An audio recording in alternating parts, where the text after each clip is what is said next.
네, 안녕하세요. 김어준입니다. 이정열 공장장 대행. 네. 사무장에서 출세했습니다. 잘하고 있나 저는 안 궁금합니다. 못해! 전혀 못해! 무슨 꿀보이스 깔끔하다 뭐 이런 말도 있는데 들어보니까 전혀 걱정이 안 됩니다. 예. 제가 어디 갔냐 궁금해하신 분들 궁금하지 마시고요. 저는 잘했습니다. 새해 뵙겠습니다.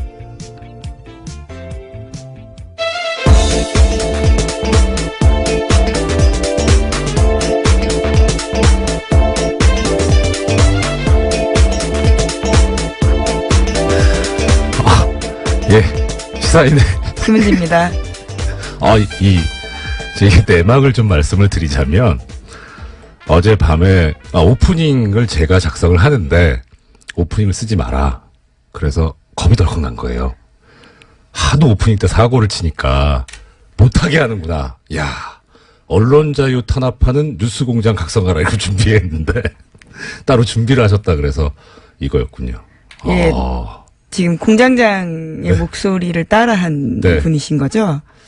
저 잘 모르겠습니다. 네. 이제 웃음소리에 포인트가 있는 것 같은데요. 예.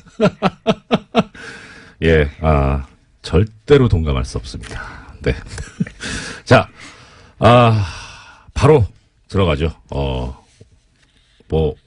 이게 굵직굵직한 소식들이 지난밤에 이제 많이 나와서 오늘 저도 또 말씀드릴 부분들이 있어서, 네. 달려보겠습니다. 자, 공장문 열겠습니다. 가시죠. 네. 첫 번째 소식이요. 조윤선 전 장관에 대한 구속영장이 기각됐습니다. 조 전 장관은 청와대 근무 시절에 박근혜 정부 국정원에 특수활동비를 상납받은 혐의로 구속영장이 선고됐는데요. 서울중앙지법 오민석 영장전담 부장판사가 기각한 겁니다. 네. 사유는 다음과 같은데요. 수수된 금품의 뇌물성 등 범죄 혐의에 대해서는 다툼의 여지가 있다라는 거고요. 또 수사 및 별건 재판의 진행 과정 등을 비추어 볼 때 도망 및 증거인멸에 염려가 있다고 보기 어렵다라는 겁니다. 네. 많은 분들께서 새벽에 눈을 뜨시고 나서 바로 혈압을 급상승시킨 뉴스였죠. 근데 이게 좀 송구스러운 말씀인데 저는 이거 좀 예상이 되는 거였어요. 어제 그래서 말씀을 좀 드리기가 좀 조심스러웠었는데 일단 이거 1인 2역을 할 수도 없고 네, 예. 영장 전담 다시 수석으로서 이게 미니 인터뷰를 좀 하셔야 될 것 같아요. 본연의 업무로 돌아가서 네. 지금 그 조윤선 전 장관에 대해서 구속영장 청구가 기각이 되면서 영장 청구 기각 사유를 밝힌 게 아까 김 기자님께서 말씀드린 내용대로입니다. 수수된 금품의 뇌물성 등 범죄 혐의에 대해서 다툼의 여지가 있다. 그러니까 항상 말씀드리지만 다툼의 여지가 있다 이 말씀은 피의자가 주장하는 내용이 그대로 밝혀진다면 무죄가 선고될 가능성이 있기 때문에 그래서 이런 경우에는 범죄 혐의가 제대로 이제 나중에 유죄가 선고될 거라고 어느 정도 인정되지가 않기 때문에 그래서 구속할 수 없다는 그런 이유인데요. 그 근거가 된 게 이제 수수된 금품의 뇌물성. 조윤선 전 장관이 정무수석 시절에 돈을 국정원으로부터 받았는데 이게 그럼 뇌물이 아니라는 거냐? 네, 이게 이 상식하고 또 좀 어긋날 수 있는데. 네, 매달 500만 원씩 5천만 원 가량의 돈을 받았다라고 그렇죠. 합니다. 예. 이 정무수석이라고 하는 자리하고 국가정보원이라고 하는 데하고 조직하고 비교를 해보면요. 우리가 일반적으로 뇌물이라고 생각을 할 때 어떤 경우냐면, 내가 이러이러한 현안이 있는데 당신이 그거를 해줄 수 있는 자리에 있으니까 이것 좀 해줘라 하면서 금품을 주는 거잖아요. 그러면은 국가정보원 입장에서 볼 때 정무수석한테 그런 청탁을 할 만한 사유가 뭐가 있을까? 사실 따져보면 없어요. 그래서 이제 만약에 뇌물을 주는 상대방이 대통령이면 이거는 뇌물이 되죠. 왜냐면은 국가정보원의 인사권을 대통령이 가지고 있기 때문에 그래서 인사청탁한다는 그런 어떤 포괄적인 직무 관련성을 가지고 줄 수 있는데 이건 약간 좀 약간 그렇다라는 생각을 했었어요. 근데 그 전에 이게 처음에 문제가 됐던 그 사안이 뭐였냐면 문고리 3인방에 대해서 이걸로 이제 뇌물로 구속영장 청구가 있었는데 그때 사실 좀 걱정이 됐었거든요. 엄밀하게 말하면 국가정보원하고 문고리 3인방하고 또 이게 관련이 없는데. 네, 뇌물에 대한 대가성에 대한 부분이죠. 그렇죠. 예, 직무 관련해서. 근데 그게 어떻게 해결이 돼서 영장이 발부가 됐냐면 이 박근혜 전 대통령 시절에 청와대 구조가 워낙 특이했었기 때문에 원칙적으로 법률적으로 보자면 비서관은 아무 이런 직무 관련성이 없지만 이 사람들을 통하지 않고서는 갈 수가 없어요.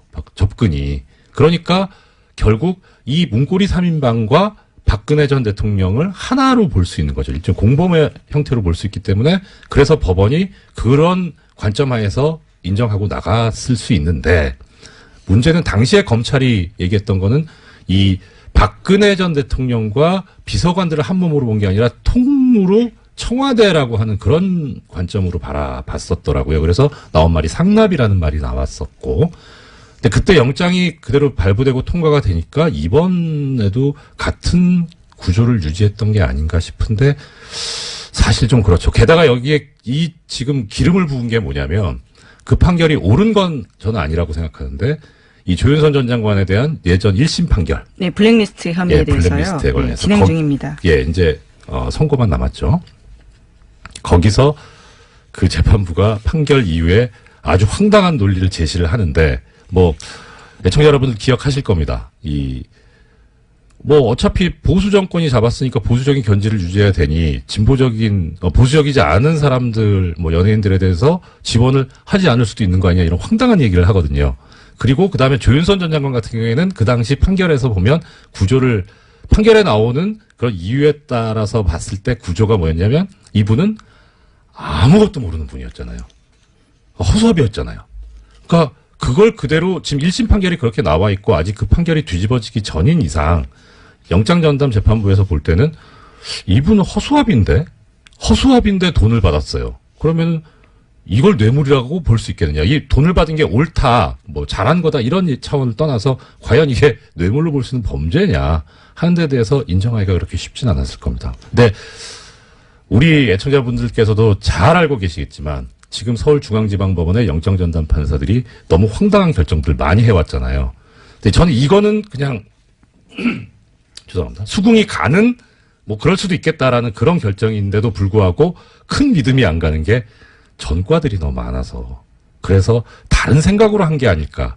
그러니까 해설을 해드리긴 해드립니다만 사실 좀 의구심이 있긴 있습니다. 그래서 총체적으로 보면 이 결정의 가장 큰 문제점을 제공한 데는 종전 1심 재판부입니다.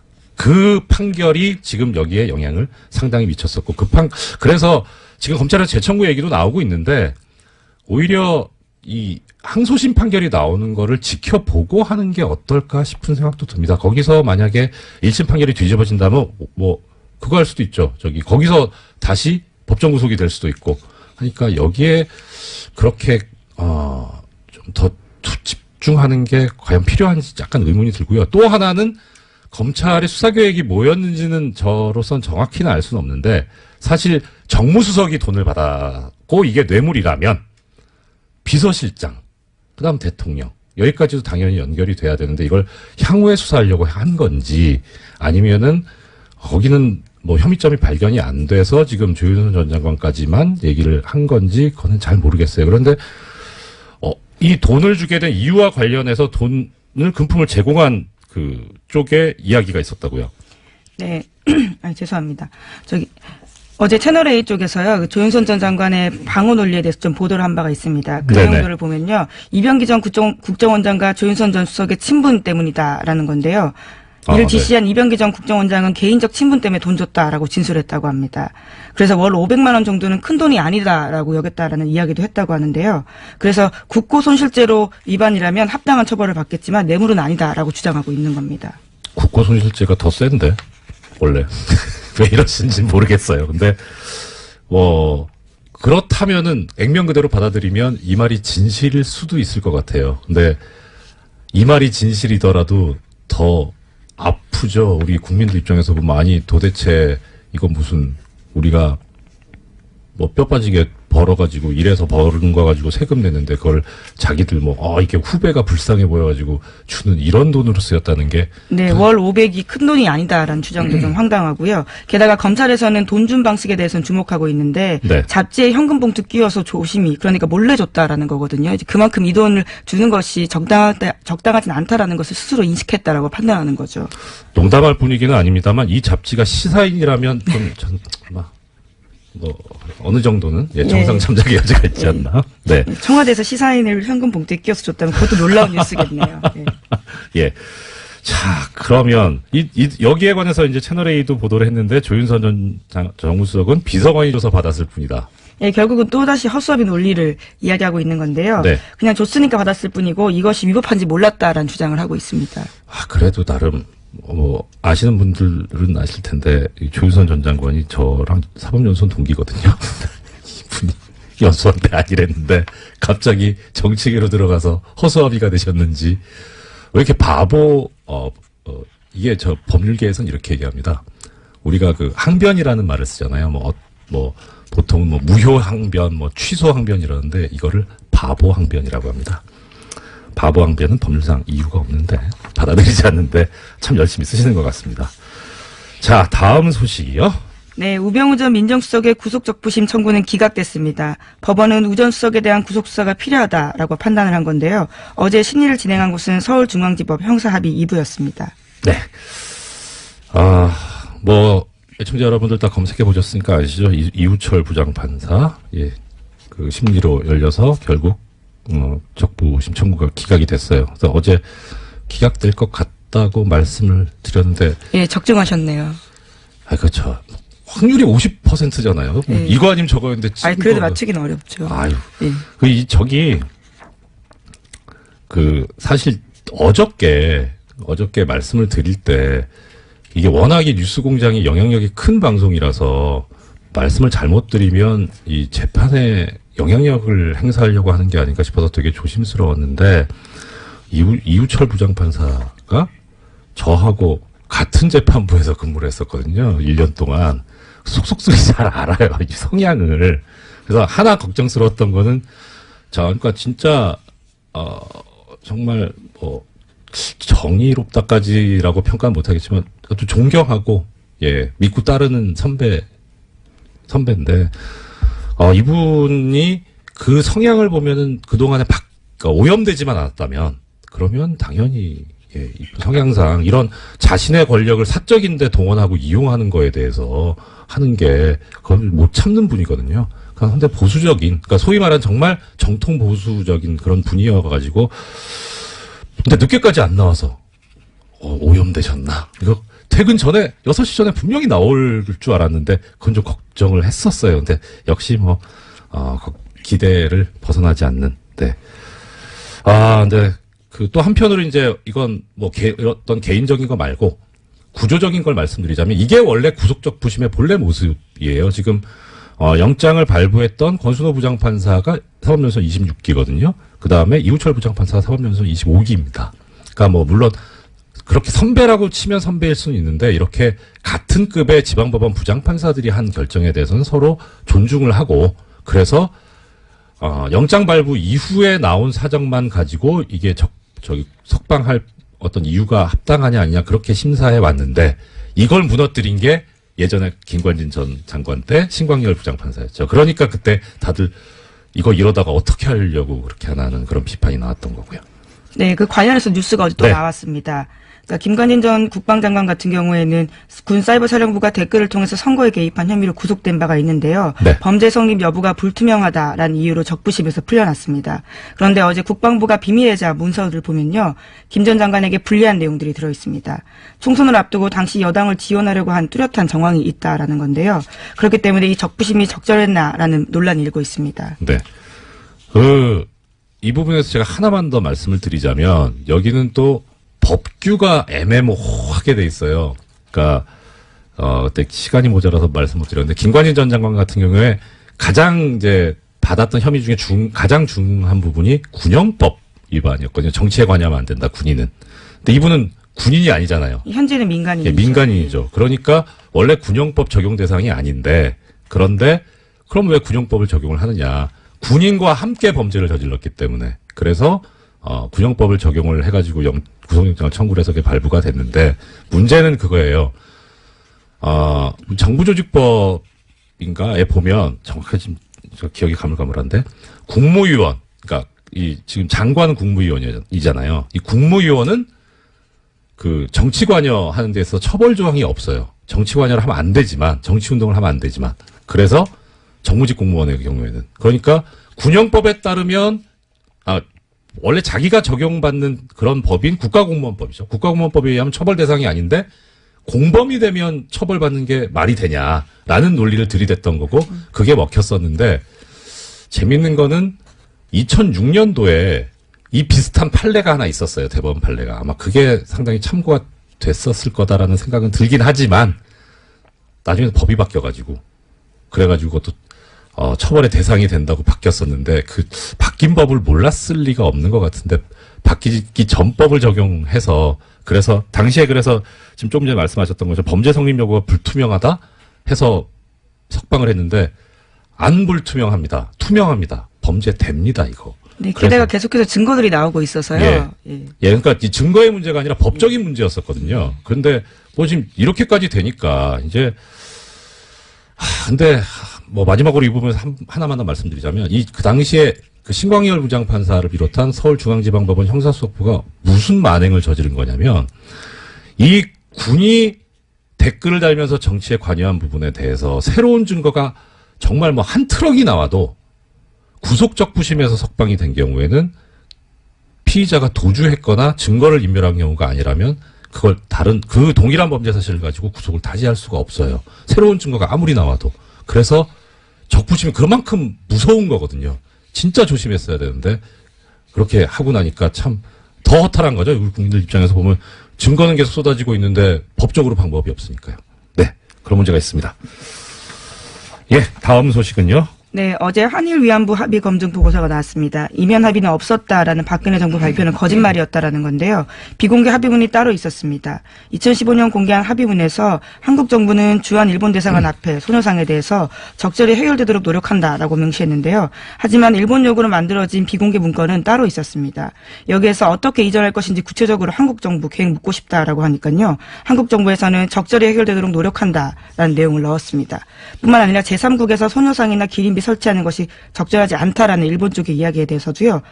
노력하겠다라는 답을 했습니다. 네.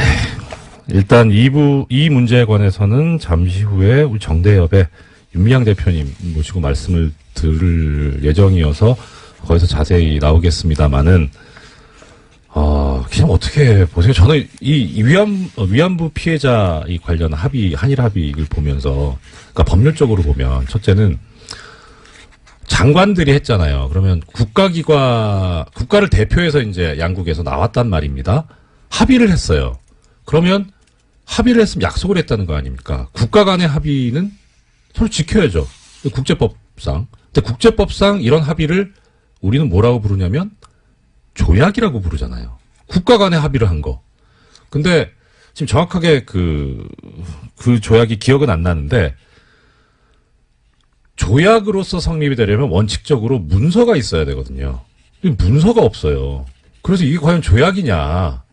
국제법적으로 지켜야 될 의무가 있는 합의인 거냐. 근데 게다가 비공개까지 있어요. 조약은 문서로 하는 거니까 공개되는 게 원칙인데 비공개 합의라면 이건 더더욱 지킬 필요가 없는 거 아니냐 하는 생각이 들었고 또 하나는 왜 이런 합의를 하느냐. 내용도 보면 이 TF에서 발표할 때 나왔지만 너무 일방적이었다라는 거잖아요. 왜 이렇게 굴욕적으로 일방적으로 퍼졌나 일본에. 예. 그러면 뭔가 다른 걸 얻은 거 아니냐 하는 그런 의심이 들어요. 뭘 얻었을까? 이것도 한번 밝혀서 조사해서 밝혀봐 주셨으면 좋겠고요. 총체적으로 저는 이런 생각이 듭니다. 이거 역적질입니다.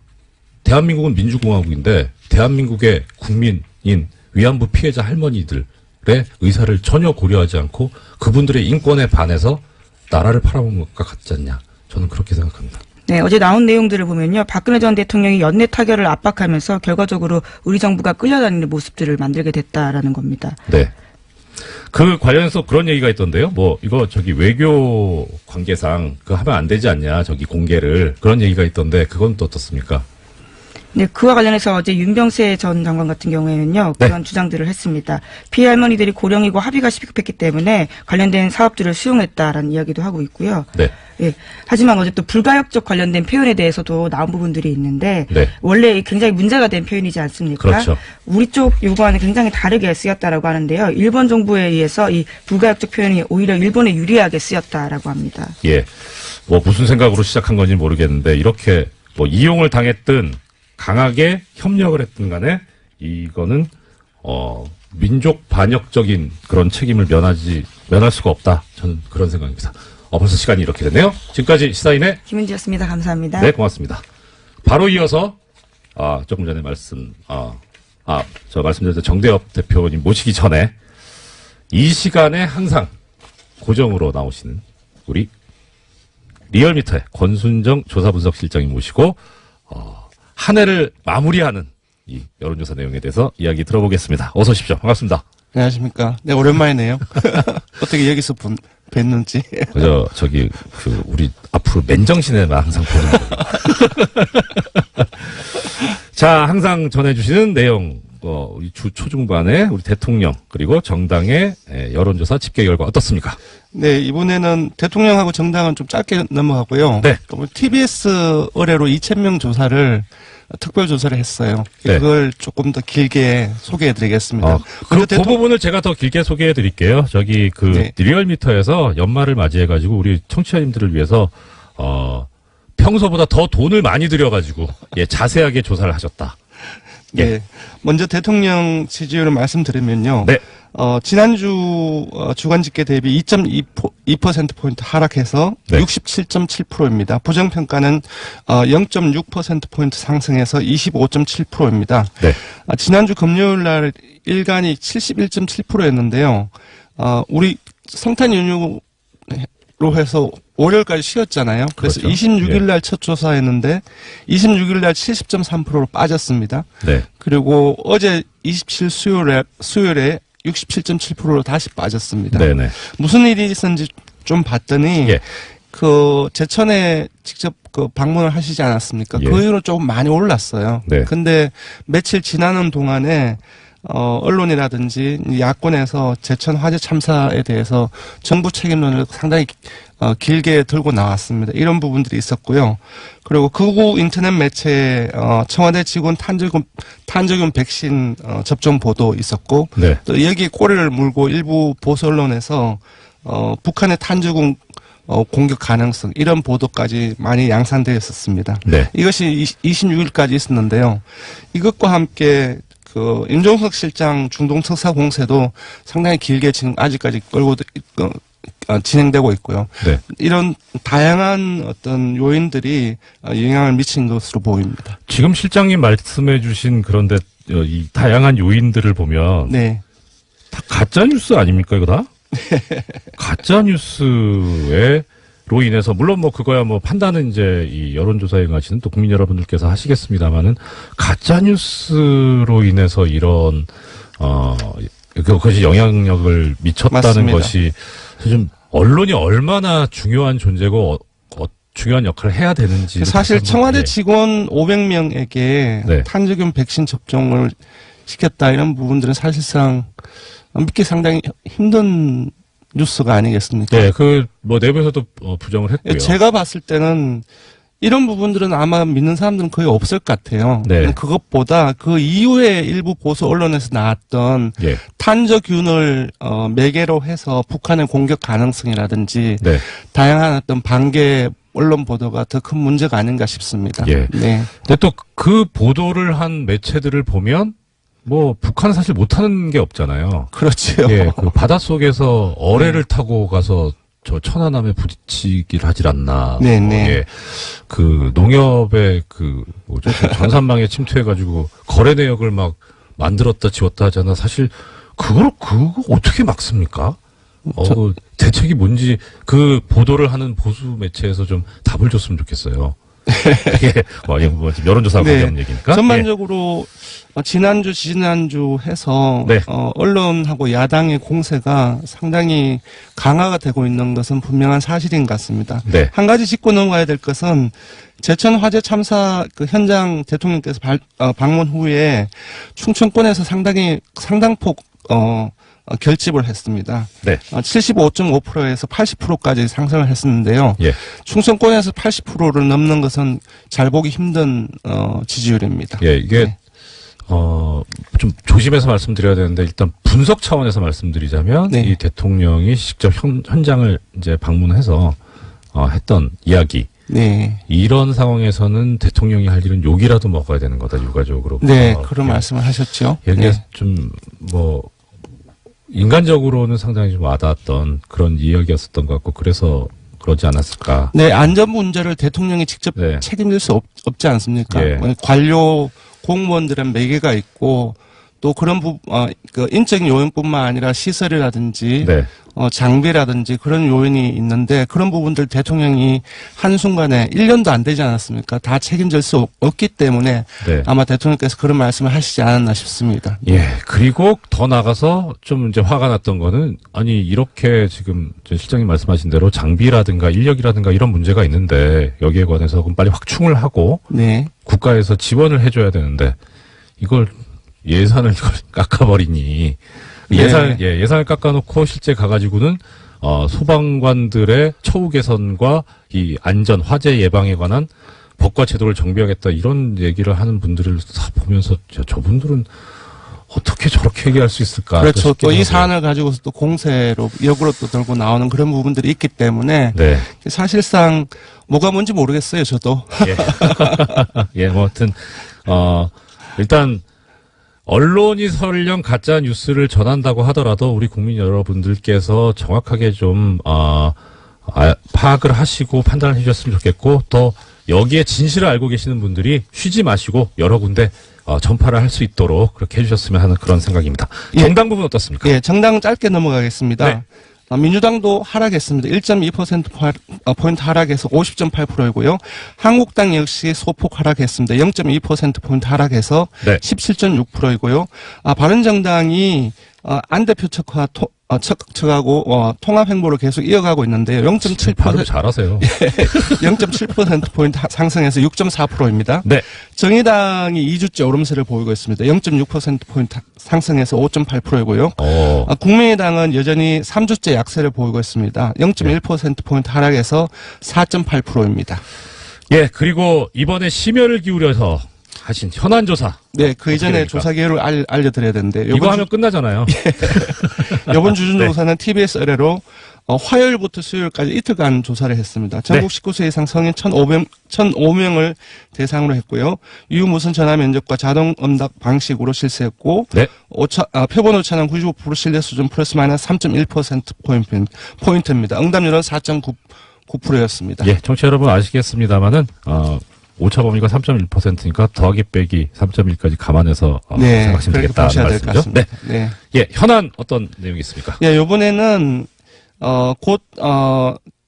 사실상 국민의당이 분당이 현실화될 가능성이 높은데, 네. 분당이 된다고 했을 때 새로운 정당 구도가 만들어지지 않습니까? 예, 예. 이 속에서 과연 정당 지지도가 어떻게 펼쳐질 것인지. 그리고 여기 관심 많잖아요. 네, 예, 또 이거 그 근거로 내고 이후에 있고. 예. 6.13 지방선거에서 어떻게 펼쳐질 것인지. 네. 근데 그걸 중심으로서 좀 살펴봤는데요. 네. 그러니까 국민의당하고 바른정당이 통합한 정당이 하나 생기고, 그리고 국민의당과 바른정당의 통합을 반대하는 네. 주로 이제 호남 의원분들이죠. 그분들의 정치 세력을 집어넣어서 조사를 해봤더니 네. 더불어민주당이 기존의 현재 정당 지지도보다 한 4.2%포인트 빠져가지고 47.4%가 나왔고요. 그래도 높네요. 네. 자유한국당 역시 0.6%포인트 하락해서 17.8% 정도 나옵니다. 네. 근데 여기서 봐야 될 게 국민의당하고 바른정당하고 통합정당이 얼마나 나왔냐면은 12.8%가 나왔는데요. 예. 이것은 통합하기 이전에 국민의당 6.8%, 바른정당 5.6%하고 합친 12.4%보다 0.4%포인트 높은 겁니다. 그러니까 사실상 통합의 효과는 상당히 미미하다라고 봐야 될 것 같습니다. 시너지가 지금 상당히 통합하자는 통합파의 근거인데. 네네. 예, 실제 조사상으로는 그렇게 많이 나오진 않는다. 네. 예. 여기서 한 발 더 들어가면 네.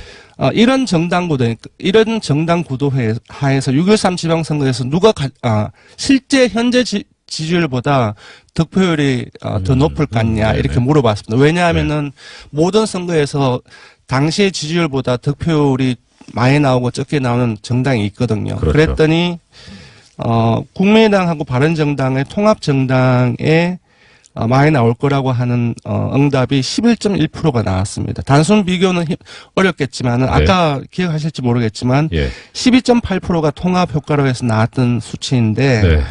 더 많은 득표를 올릴 것이라고 한 응답이 11.1%가 나왔습니다. 줄어든 것이죠. 줄어든 거죠. 예. 네. 거참.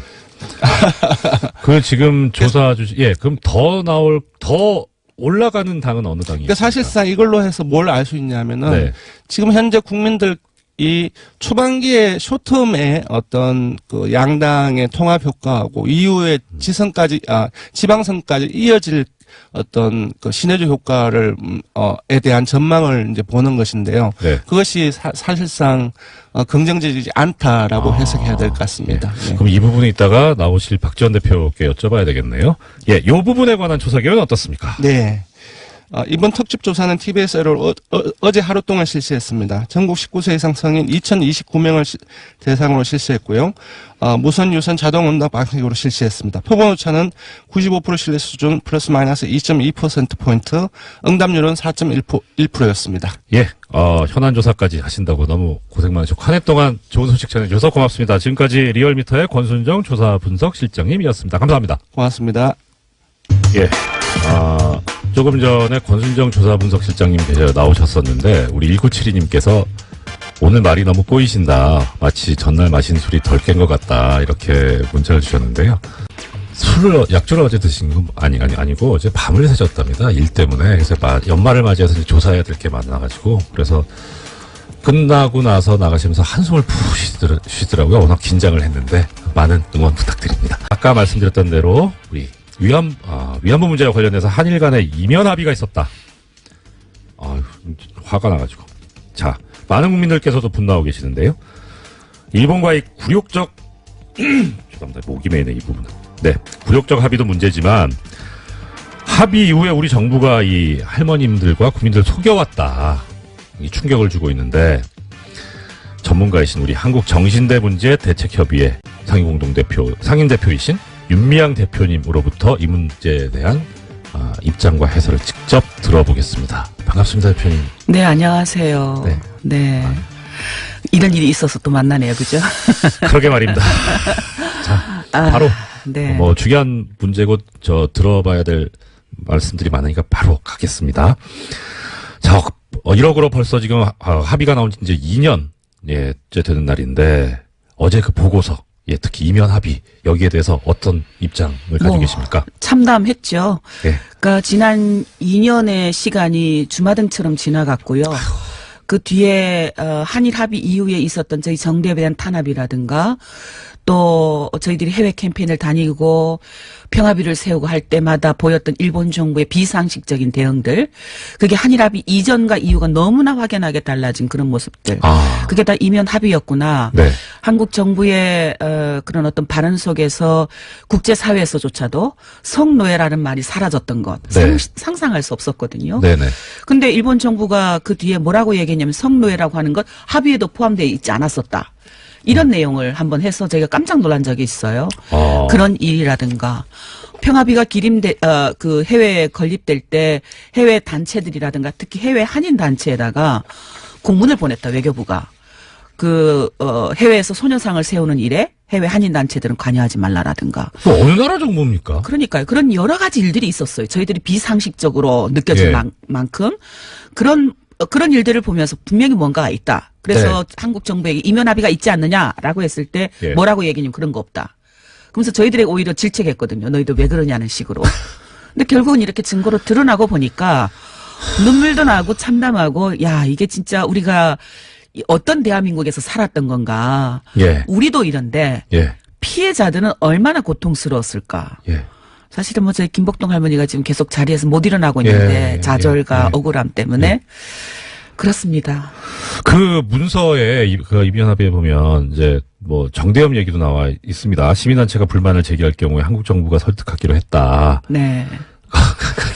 그건 정말 어떠셨어요 기분이? 부끄럽기도 했고요. 아 예. 제가 이런 나라에 산다라는 게 예. 아니 한 나라의 NGO의 활동에 대해서 예. 그거를 다른 나라 정부에다가 그것도 관계국에다가 네. 같은 문제를 가지고 있는 관계 상대국에다가 우리나라 NGO를 설득하겠다. 그 얘기는 설득해서 듣지 않으면 탄압하겠다는 얘기로 들리는 거죠. 그렇죠. 그 뒤에 일어났던 여러 가지 일들 일본 정부는 얼마나 웃고 있었겠어요. 그러니까요. 그러니까 자기네들 일본 정부 입장에서 봤을 때도 제가 그 얼마 전에 일본 오사카를 갔을 때 공항에서 약 30분 동안 조사를 당하고 그런 적이 있었는데 예. 너무나 당연한 거죠. 니네 나라도 그러는데. 니네가 약속했잖아요. 그렇죠. 그런 예. 거죠. 그러니까 그런 일들이 이면 합의 속에서 정대협이 그만한 단체였나 봐요. 저희 실무자가 5명, 6명, 저 대표 포함해서 6명이 올인해서 정말 이 일을 하고 있는데 할머니들 찾아가고 나라를 찾아다니고 유엔을 찾아다니고 이런 일들을 하고 있는데 이게 이 나라가 NGO를 지원하고 뭐 할지는 못할 망정. 예, 대표님 근데 정대협이 중요한 단체인 건 맞습니다. 예, 그거는 인정하셔야 됩니다. 네. 예. 자, 그리고 또 많은 국민들께서 분노하고 있는 부분일 겁니다. 불가역적 해결이라고 하는 그 부분. 근데 원래 우리 쪽에서는 뒤쪽에 피수식어가 다른 불가역적 사죄. 그러니까 니네들 딱 죄송합니다. 용서 구하고 반성하고 다시는 뭐 옛날에 뭐 이랬니 저랬니 왈가왈부하지 말고 딱 깔끔하게 사과해라 그런 표현으로 쓰자고 한 건데 불가역적 해결로 바뀌어버렸습니다. 어떠셨어요? 그것도 정말 폭력적이죠, 그죠? 폭력적이죠. 그러니까 저희들이 일본 정부에게 요구했던 것은 뭐였냐면은 사죄를 하되 네. 늘 그 사람들이 했던 거는 총리 개인으로서 사과한다라든가 사죄다 아니에요. 오詫비, 사과. 예. excuse me 하는 것처럼 예. 실례합니다, 예. 미안합니다 하는 거죠. 예. 그러니까 사과하고 그 다음에 또 그런 일이 없었다. 왜냐하면 개인적으로 한 것이기 때문에 네네. 그런 일을 저희가 20년이 넘게 계속 겪었기 때문에 네. 번복할 수 없는 방식으로 사과를 하라, 사죄를 예. 하라. 그게 예. 내각 결의 방식이든 국회 결의 방식이든 그것을 요구해 왔어요. 그렇죠. 그랬더니 사죄가 번복할 수 없는 방식이 아니라 예. 피해자들의 요구도 다 맞아 있지 않은 뭐 이게 애매모호한 반성에 뭐 도대체 예. 저 내용이 뭐지 하는 그런 애매모호한 본질에다가 불가역적인 해결이다라는 표현을 담은 것. 근데 무엇보다도 저희가 이해가 안 가는 것은 왜 한국 정부는 네. 원래 처음에 제기할 때는 번복할 수 없는 불가역적 사죄를 요구했다가 일본 정부가 거꾸로 불가역적 해결을 요구하고 예. 사죄 앞에는 불가역적이 빠지거든요. 네네네. 그러니까 그것을 받아들일 수밖에 없었을까? 오, 얼마나 무능했길래. 왜 그런 걸로 혹시 생각? 저희가 아직 모르겠어요. 뭐 그래도 계속 이쪽에 일을 해오셨으니까 뭔가 일련의 정부의 어떤 행동이나 이런 걸 보면 뭐 이렇게 좀 짐작 가는 그냥 거 단지 저희들이 지금 추측하는 것은 전 네. 맥락으로 미국의 압력이 가장 컸고 네. 왜냐하면 박근혜 정부가 자초한 거였죠. 예. 위안부 문제에 대해서 피해자와 국민이 납득할 수준의 어떤 해결을 갖고 오지 않으면 나는 아베와 정상회담을 하지 않겠다. 아베 그러니까 정권에 대해서 박근혜 네. 정권이 가장 처음에 던졌던 예. 그 아주 피해자들은 전혀 예. 원하지 않았던 예. 올인한 거죠, 말하자면. 예. 예. 외교, 경제 모든 문제를 외교를 위안부 문제와 예. 그러니까 그렇게 해놓고 보니까 미국의 입장에서 봤을 때는 한미일 군사 어떤 협력을 통해서 미국이 갖고 있는 아시아 태평양 전략을 제대로 수행해 나가야 되는데 이 둘이 만나지 네. 않겠다라고 하니까 답답한 거죠. 싸우자는 거냐? 그런 이런 거죠. 느낌이죠. 그러니까 이제 관계 개선을 요구를 했고 결국은 자국의 나라도 아닌데 네. 남의 나라가 미국이라는 나라가 한국과 일본의 역사 문제, 그것도 인권 문제에 개입하게 하는 그런 동기를 박근혜 정권이 부여한 거죠. 빠져나갈 수 없는. 실제 그렇게 하려고 했는지 의사는 모르겠지만 일단 액면상으로는 너무 강하게 나가놓으니까 오히려 그것이 역으로 퇴로를 막아버린 상황. 그런 거죠. 예. 정말 위험한 길을 걸었던 거죠. 저는 그 말이 처음 나왔을 때 정말 그럴까라는 생각까지 했었는데 그때는 어떠셨어요? 저희들은 그때 왜냐하면 합의가 딱 발표되고 나서 그 전에 있었던 여러 가지 의심되는 일들이 네. 쭈르륵 줄기가 엮여지기 시작했어요. 근데 지금도 마찬가지로 줄기가 쭉 엮어지는데 예. 합의가 그러니까 2015년을 들어서기 전까지는 한일 국장급 협의를 진행을 하면서 그때는 피해자들하고 설명도 하고요. 네. 피해자들이 8.15 관련해서 서한을 전달하러 가면 국장이 직접 나와서 할머니들에게 지금 진행을 하고 있는데 네. 우리는 할머니들이 요구하는 것처럼 번복할 수 없는 방식의 사죄라든가 법적 책임 인정이라든가 이런 걸 요구하고 있는데 일본이 전혀 반응을 하지 않고 있다라는 얘기를 들었어요. 네. 근데 2015년 이번에 이제 드러난 거죠. 고위급 회담으로 갈 즈음 네네. 그때 이미 불가역적이라는 걸 결정을 하는 거잖아요. 그러니까 그 전부터는 모든 것이 비밀로 저희들이 아무리 얘기를 해도 외교부는 모르고 있었어요. 그러니까 이번에 보니까 외교부가 결국은 허수아비였구나. 예. 진짜 몰랐구나. 예. 모든 것이 청와대와 안기부 국정원이 이것을 기획하고 준비하고 있었구나 하는 것이 드러난 거죠. 그러니까 보면 외교부는 우리 피해자 할머니들에 대한 립서비스 담당. 그런 거죠. 예. 네. 아니 국가기관이 이렇게 한 거에 대해서 이제 와서 그렇게 드러났고 보셨는데 이거 어떤 책임을 물어야 한다. 어느 정도 책임져야 된다. 어떤 생각이세요? 그 허수아비 역할을 하면서 외교 장관의 역할을 했던 윤병세 장관 지금 그만두셨지만 네네. 저는 사직이 그러니까 뭐라고 그러죠? 이 자리가 그러니까 끝나는 게 아니라 네네. 네. 명확한 책임을 물어서 예. 추궁해야 된다고 봅니다. 네. 왜 그렇게 방치했는지 예. 무엇보다도 외교에 대해서 비전문가이면서 네. 인권 문제 비전문가이면서 역사 문제 비전문가이면서 그것을 진두지했던 박근혜 네. 책임을 물어야죠. 그렇죠. 왜 피해자들을 이렇게 고통으로 몰고 갔는지 네. 국민들을 역사 문제에 충격을 빠뜨렸는지 네. 김복동 할머니 표현대로 역사를 10억엔 그 정유라의 말 한 필도 안 되는 값으로 그렇게 팔아버렸는지 이런 것을 추궁해서 책임을 물어야 된다고 봅니다. 추가돼야 되겠죠. 어떤 이제 국민들께서 이런 말씀들을 하셨어요. 처음에는 그러니까 이 위안부 피해자 할머니들 이 문제에 관해서 처음에 이제 그렇게 강하게 이 일본과의 정상회담도 안 하겠다 뭐 이런 식으로 강하게 나가니까 박근혜 정부에서 또 여성 대통령이 되니까 이 부분은 좀 다르구나 공감을 하는구나 이런 얘기가 나왔었어요. 근데 사실은 또 그렇게 보는 분들도 있었겠죠. 네, 역시 좀 다르다라고 네, 네. 그렇게 시작을 받겠죠. 근데 저희들은 걱정을 하기 시작했어요. 네. 저 선언은 오히려 피해자들에게 희생을 만들어낼 수 있을 텐데.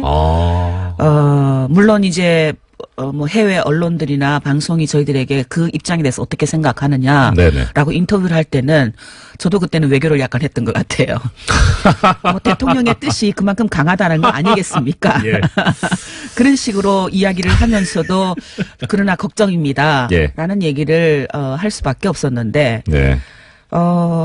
사실은 위험한 길로 들어선 거였죠. 그렇죠. 그건 바람직한 일이 아닌데 저는 좀 걱정이 지금 정부도 그러니까 일본이 지금 거꾸로 이제 아베가 그걸 올인하고 있거든요. 네. 위안부 문제와 모든 외교를 그 하나로 예, 예. 원트랙으로 지금 하고 있거든요. 네. 뭐 위안부 안 하면 모든 걸 안 하겠다고 하는 거잖아요. 예. 위안부 안 하면 평창도 안 하겠고 위안부 안 하면 너희들 안 만나겠다라는 거잖아요. 그러니까 거꾸로 그렇게 하고 있는데 이제 문 말씀 정부가 죄송한데 저희 일부 네티즌들은 그렇게 얘기합니다. 일본에서 그렇게 얘기하니까 하지 마, 오지 마 이런 얘기도 하고 있습니다. 이제 그런 얘기 볼 때마다 저는 이제 댓글을 할 수가 없는데 네네. 현실이라는 게 정치라는 게 그럴 수가 없잖아요. 예, 그건 네, 그렇죠. 외교가 모든 뭐 위안부 문제만 있는 것은 아니고 풀어야 되는 건데 그건 정부가 지혜롭게 풀어야죠. 예. 네. 시간이 부족한데 꼭 여쭤보고 싶은 말씀 한 두세 개만 더 여쭤보겠습니다. 먼저 자 이제 그러면은 대표님께서 보시기에 이거 이제 어떻게 해결했으면 좋겠습니까? 답은 이제 나왔잖아요. 예. 정부가 무엇을 해야 될지 네. 한일 합의가 폐기돼야 되는 건 맞고 네. 근데 폐기되기 위해서 어떤 절차를 거쳐야 되느냐 네. 지금 피해자들이 가장 불편해하고 있고 국민들이 힘들어하고 있는 그 10억엔을 어떻게 반환할 것인가. 네. 그리고 화해치유재단을 해산하는 과정을 네. 밟아가야 되는 것 예. 사실은 어려운 문제예요. 뭐 정치가 그 대통령은 더 골치 아프겠죠. 외교장관은 더 골치 아플 것이고. 근데 어떻든 해야 되는 숙제이니까 저는 이것을 계속 시간을 끌고 이걸 유지해 나가는 것은 1년, 2년, 3년, 1년 만에 끝날 수 있는 외교의 어떤 그 갈등을 10년, 20년 계속해서 남겨주는 역할을 할 수 있다고 생각을 예. 합니다. 예. 그러니까 지금 이런 TF팀의 결과 발표가 나왔을 때 정부가 이것을 근거로 해서 뭐 명확하잖아요. 국민들도 지지할 것이고 일본과 어떤 재협상이라든가 이런 건 지금 당장 어렵더라도 예. 대외적으로 대내외적으로 합의에 대한 명확한 정부의 입장 입장은 표시해야 그리고 된다. 위안부 문제가 어떻게 해결해야 된다. 그건 피해자 중심. 정대협의 임미영 대표님이었습니다. 드렸는데, 예, 적중하셨네요. 그렇죠. 확률이 50%잖아요. 예. 이거 아니면 저거였는데 아니, 그래도 맞추기는 어렵죠. 아유, 예. 사실 어저께 말씀을 드릴 때 이게 워낙에 뉴스공장이 영향력이 큰 방송이라서 말씀을 잘못 드리면 이 재판에 영향력을 행사하려고 하는 게 아닌가 싶어서 되게 조심스러웠는데 이우철 부장판사가 저하고 같은 재판부에서 근무를 했었거든요. 1년 동안. 속속들이 잘 알아요. 이 성향을.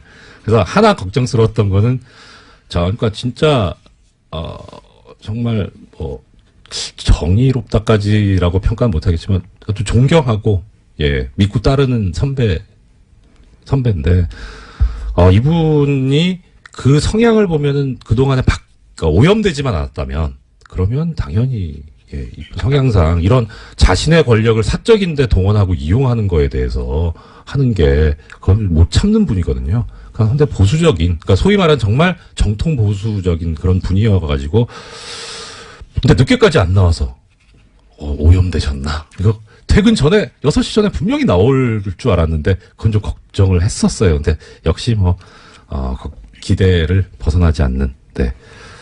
근데 또 한편으로 이제 이건 어떤 개인적인 거 말고 구조적인 걸 말씀드리자면 이게 원래 구속적 부심의 본래 모습이에요. 지금 영장을 발부했던 권순호 부장판사가 사법연수원 26기거든요. 그 다음에 이우철 부장판사가 사법연수원 25기입니다.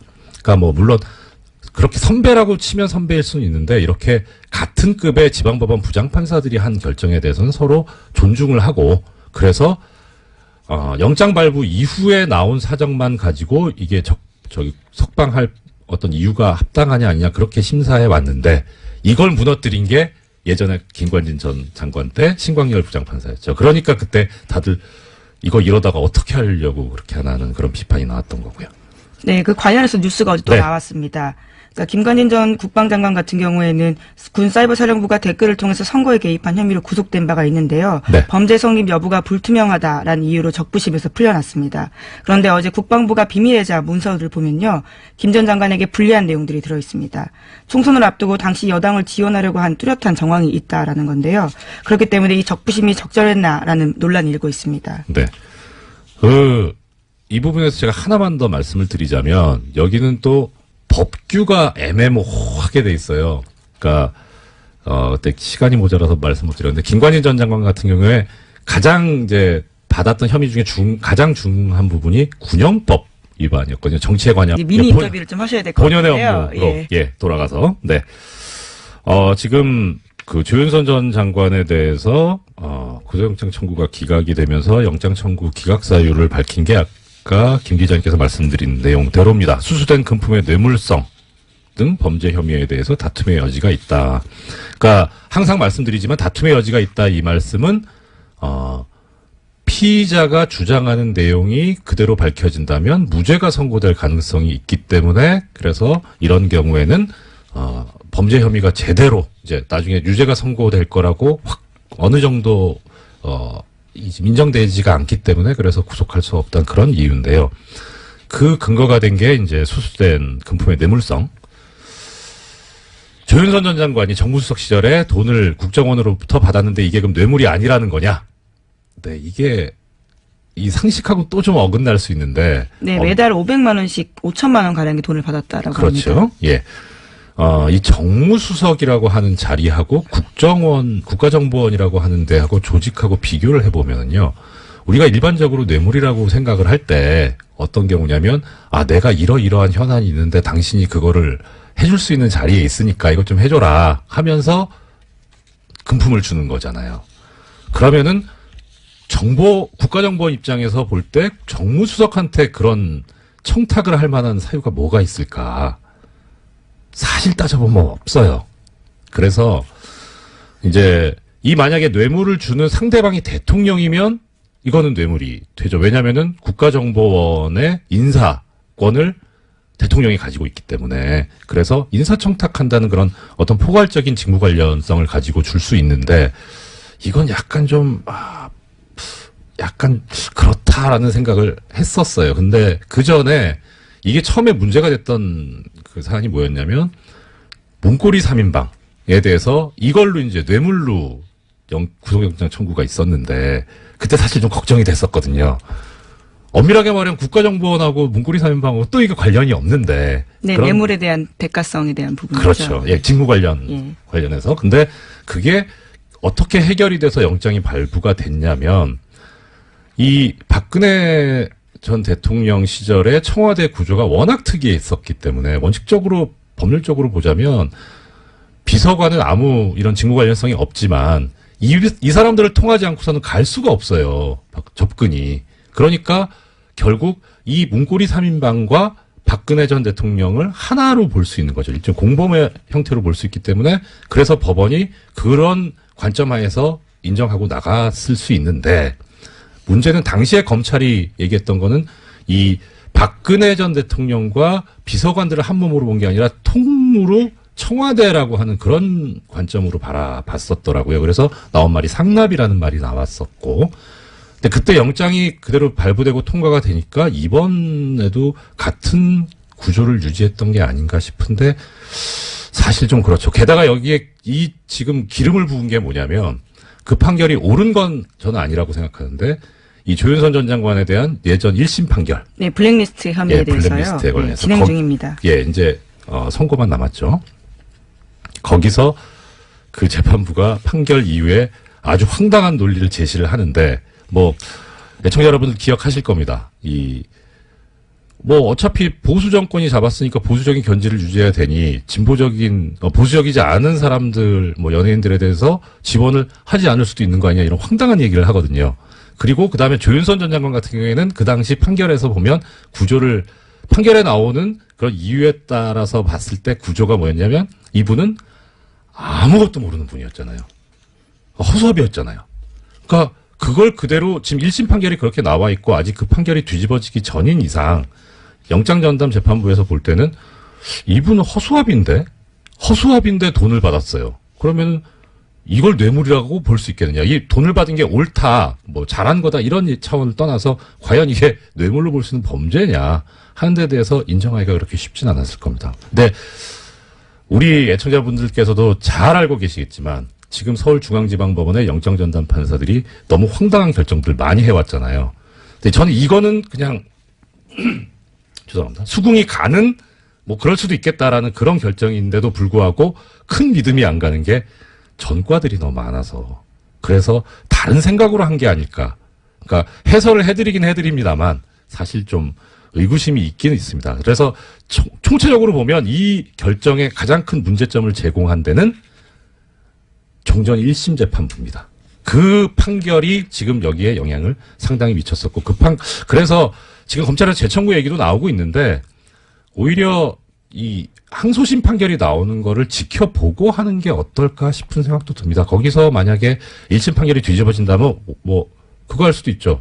거기서 다시 법정 구속이 될 수도 있고 하니까 여기에 그렇게 좀 더 집중하는 게 과연 필요한지 약간 의문이 들고요. 또 하나는 검찰의 수사 계획이 뭐였는지는 저로선 정확히는 알 수는 없는데 사실 정무수석이 돈을 받았고 이게 뇌물이라면 비서실장, 그다음 대통령 여기까지도 당연히 연결이 돼야 되는데 이걸 향후에 수사하려고 한 건지 아니면은 거기는 혐의점이 발견이 안 돼서 지금 조윤선 전 장관까지만 얘기를 한 건지 그거는 잘 모르겠어요. 그런데 이 돈을 주게 된 이유와 관련해서 금품을 제공한 그 쪽에 이야기가 있었다고요. 네, 죄송합니다. 어제 채널A 쪽에서요, 조윤선 전 장관의 방어 논리에 대해서 좀 보도를 한 바가 있습니다. 그 내용들을 보면요, 이병기 전 국정원장과 조윤선 전 수석의 친분 때문이다라는 건데요. 이를 지시한 이병기 전 국정원장은 개인적 친분 때문에 돈 줬다라고 진술했다고 합니다. 그래서 월 500만 원 정도는 큰 돈이 아니다라고 여겼다라는 이야기도 했다고 하는데요. 그래서 국고손실죄로 위반이라면 합당한 처벌을 받겠지만 뇌물은 아니다라고 주장하고 있는 겁니다. 국고손실죄가 더 센데 원래 왜 이러신지 모르겠어요. 근데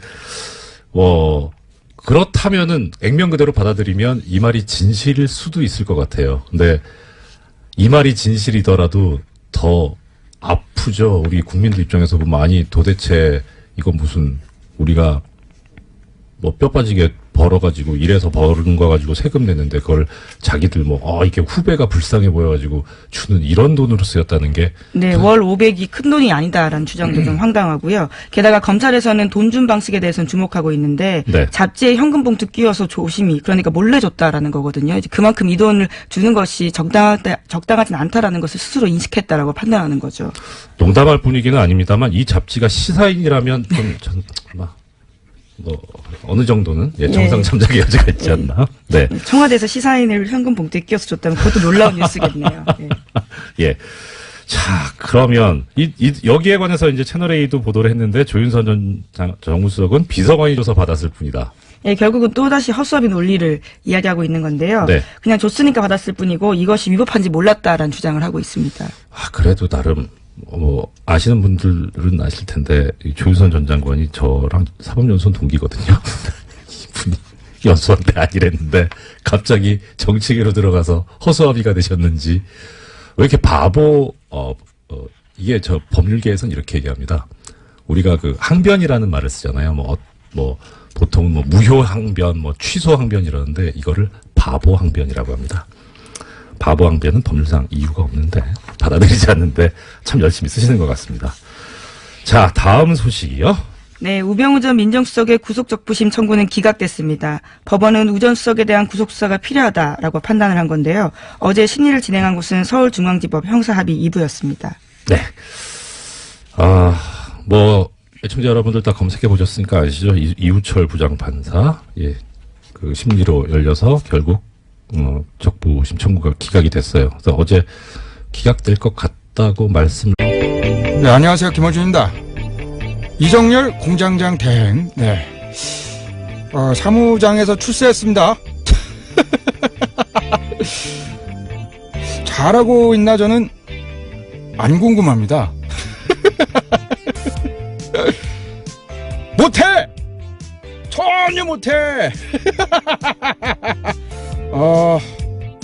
무슨 꿀보이스 깔끔하다 뭐 이런 말도 있는데 들어보니까 전혀 걱정이 안 됩니다. 예. 제가 어디 갔냐 궁금해하신 분들 궁금해하지 마시고요. 저는 잘했습니다. 새해 뵙겠습니다.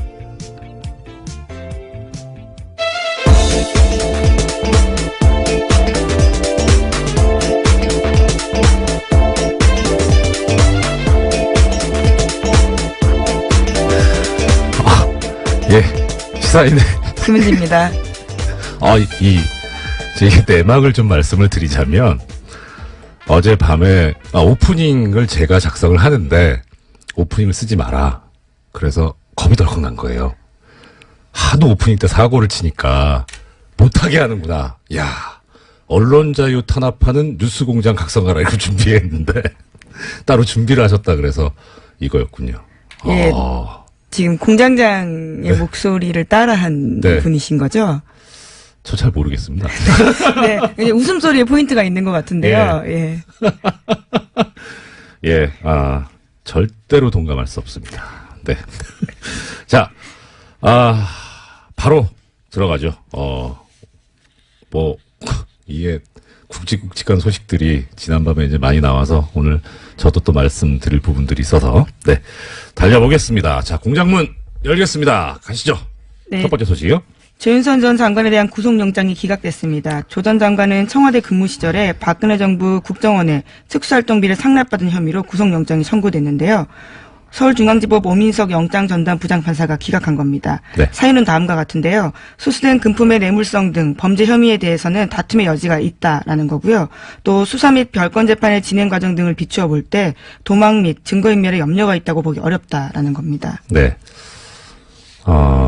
많은 분들께서 새벽에 눈을 뜨시고 나서 바로 혈압을 급상승시킨 뉴스였죠. 근데 이게 좀 송구스러운 말씀인데 저는 이거 좀 예상이 되는 거였어요. 어제 그래서 말씀을 좀 드리기가 좀 조심스러웠었는데 일단 이거 1인 2역을 할 수도 없고. 네, 영장 전담 다시 수석으로서